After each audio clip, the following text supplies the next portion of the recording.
जाता है, प्रेम ही खत्म हो जाता है तो बंटवारा हो जाता है, प्रेम ही खत्म हो जाता है तो भाई भाई को मार देता है, बाप बेटे को मार देता है, प्रेम ही तो खत्म होता है। तो प्रेम ये सार है। दुनिया में जिस तरह से प्रेम है, लेकिन जेती प्रेत कुटुंब ते वैसी जैसी प्रीति कुटुंब से वैसे गुरु से होए।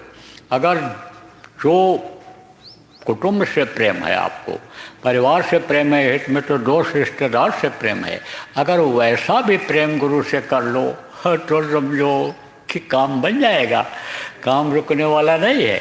क्यों? क्योंकि उनसे ज़्यादा गुरु मददगार होते हैं। इसलिए बराबर गुरु के बताए हुए रास्ते पर चलते रहने की ज़रूरत है। देखो प्रेमियों, गुरु महाराज ने सुमिरन, ध्यान और भजन बताया। तीनों में मन को रोकना है, तीनों में विश्वास करना है। देखो सुमिरन में जिनके नाम को लो, उनके रूप को याद करो, ये बताया गया। गुरु महाराज ने भी बताया था, उनके जाने के बाद नामदान दिया जाता है तो आपको बताया जाता है, लेकिन वो चीज़ नहीं हो पाती है, उसी को करने की ज़रूरत है। उदाहरण दे दे करके संतों ने समझाया, कहा कि यानी समझो सुमिरन की सुधियों करे, जो गागर पनिहार, हाले डोले सूरत में कहाँ कभी विचार। देखो पानी भरने के लिए औरत जाती है कहाँ? जहाँ ये वाटर सप्लाई नहीं है, हैंड पंप नहीं है, वहाँ कुएं से पानी भर भर करके दूर से गांव में औरतें लाती हैं। लेकिन घड़ा में पानी भर करके जब वो उधर से चलती हैं तो रास्ता भी देखती हैं और बात भी करती रहती हैं, लेकिन ध्यान उनका कहाँ रहता है? ध्यान घड़े के पानी में ही रहता है, घड़े में ही रहता है कि घड़ा कहीं गिर न जाए। असला निशाना उनका क्या होता है, असला लक्ष्य उनका क्या होता है कि पानी भर करके हम घर पर इसको पहुंचा दें, लोगों को पिलाएं। असला निशाना, असला लक्ष्य उनका ये रहता है। तो असला लक्ष्य बनाने की ज़रूरत है। आप सुमिरन कहीं इसलिए कहा गया, कहीं भी करो, किसी भी हालत में करो, यानी समझो। लेकिन उस वक्त पर यह न देखो कि हम ज़मीन में बैठे हैं, चारपाई पर बैठे हैं, या हम ट्रेन में जा रहे हैं, बस में जा रहे हैं, उस समय पर यह भूल जाओ। ध्यान किधर रहे? जिनके नाम को लो, उनके रूप की तरफ ध्यान रहे। आप समझो ध्यान में भी ध्यान लगाना पड़ता है, भजन में भी ध्यान से ही सुनना पड़ता है, तो उधर ध्यान रहना चाहिए। समझे आप? किधर? जिधर से आपको प्रेम है। देखो प्रेम जब होता है तभी कोई किसी को याद करता है, तो इनसे पहले करो प्रेम। ये अगर आप थोड़ा भी प्रेम करोगे तो ज़्यादा प्रेम करेंगे। आप पे समझो ध्यान लगाया जाता है, गुरु का ध्यान कर प्यारे, बिना इनके नहीं छूटना। तो गुरु का ध्यान तो करना है, लेकिन इन गुरु ने ही बताया इन 5 नामों का सुमिरन करो, तो उन धनियों को भी याद करना है, उनसे प्रेम करना है। प्रेम कोई दिखावे का नहीं होता, कहने का प्रेम नहीं होता। प्रेम ना यानी समझो कि बाड़ी उपजे, प्रेम न हाथ बिकाए।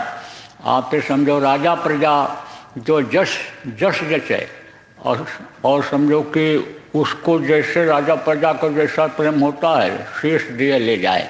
शेष किसको कहते हैं? अहंकार को कहते हैं। अहंकार जब खत्म होता है, जैसे कोई किसी को सलाम करता है छोटा बन करके, तभी तो सलाम करता है, तभी तो पैर छूता है, तभी तो उसकी सेवा करता है। कोई काम कहा किसी ने कि भाई ज़रा हम प्यासे हैं, पानी पिला दो, और अहंकार है हम बड़े हैं, इनको छोटे हैं हमसे, इनको कैसे पानी पिलाओ, तो समझो कि अहंकार को देना पड़ता है, तब प्रेम उपजता है।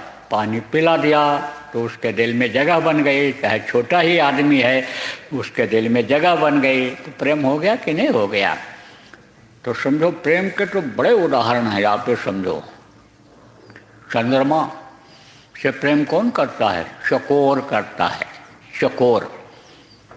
तो जब चंद्रमा यानी समझो निकलता है, तब से चकोर देखना शुरू कर देता है, और चंद्रमा या धरती हिलने की वजह से यानी उसकी दूरी बढ़ती जाती है।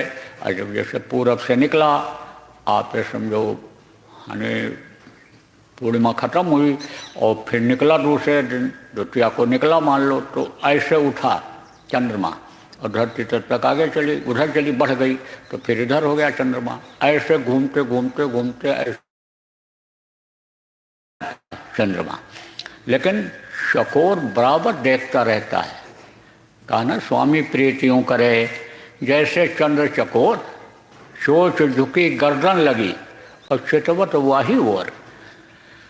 चोंच झुक जाती है, कहाँ पीछे ऐसे लग जाती है, गर्दन झुक जाता है, चोंच ऐसे पीछे लग जाती है जमीन में, लेकिन चंद्रमा को बराबर देखता रहता है। ऐसे ऐसे जैसे जैसे ऐसे ऊपर चंद्रमा दिखाई पड़ता है, बढ़ता है आगे इधर पश्चिम की तरफ, ऐसे गर्दन झुक जाती है, चोंच नीचे लग जाता है, लेकिन देखना नहीं बंद करता है।